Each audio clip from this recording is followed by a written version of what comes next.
natural wonders. But how would the Venusian terrain measure up against another geologic feature, our canyons? The Grand Canyon, a great chasm eroded over 250 million years by the Colorado River. When the energy to cut back through the canyon and wear away the rocks. The vast canyons on Venus may have also been formed by erosion, but not by a river. Volcanic systems can erode canyons by having fluid flow. If it's very fluid, not very viscous, materials can erode similar to water. And the Grand Canyon is only part of the Colorado River system, but even looking at the Colorado River system as a whole is not nearly as long as the longest channels on Venus. Had the ancient Romans known about the volcanoes, acidic clouds, lightning bolts, toxic air, and that scorching heat, perhaps they may have named our evil twin planet after something other than their goddess of beauty and love. There's irony there because, of course, the Greeks and Romans didn't know anything about the conditions on Venus. And then here we are a couple thousand years later, and we're actually exploring this place. And, well, it's not quite so nice according to our taste.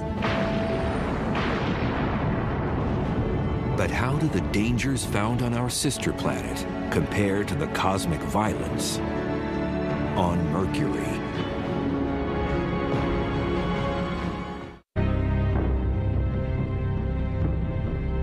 "48 million miles away from Earth, Mercury's dust-covered hills and empty plains stretch as far as the naked eye can see." It's a colorless body. I mean, it does not have really any colors like you see on Mars or the Earth or even Venus for that matter.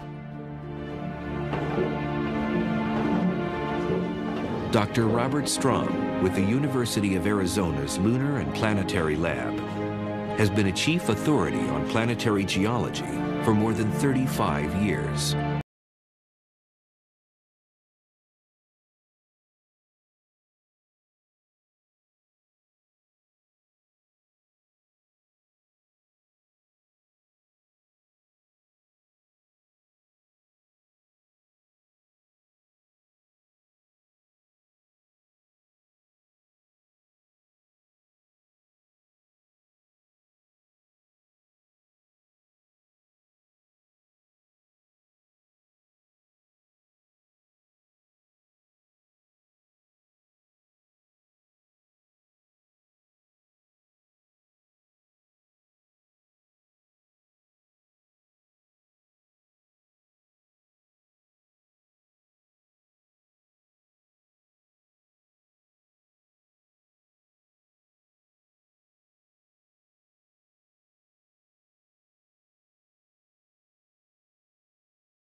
Internal heat needed to sustain geologic activity.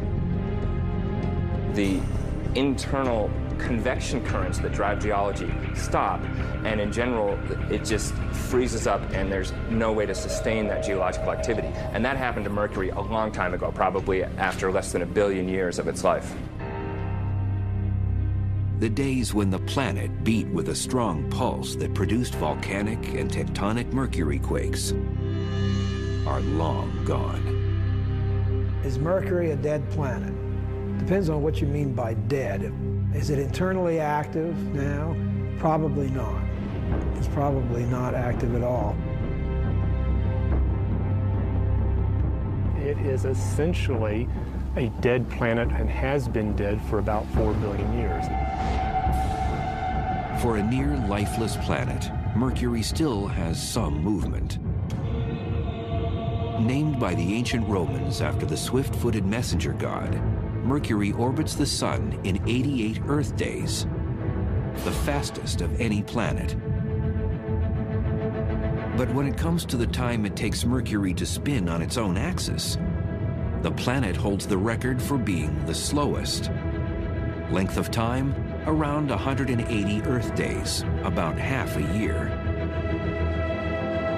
The Sun's gravitational force creates a tidal friction within Mercury, which slows down its speed as it spins on its axis.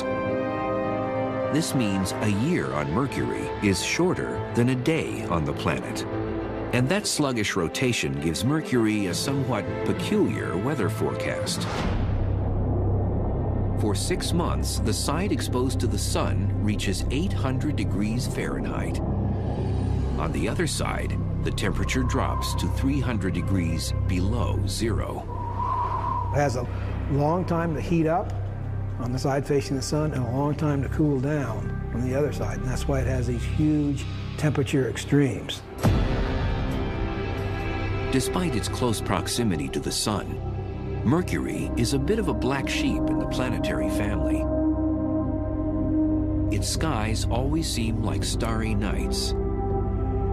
The skies would be black. The reason we have blue skies on the Earth is because of our atmosphere. Nitrogen scatters light,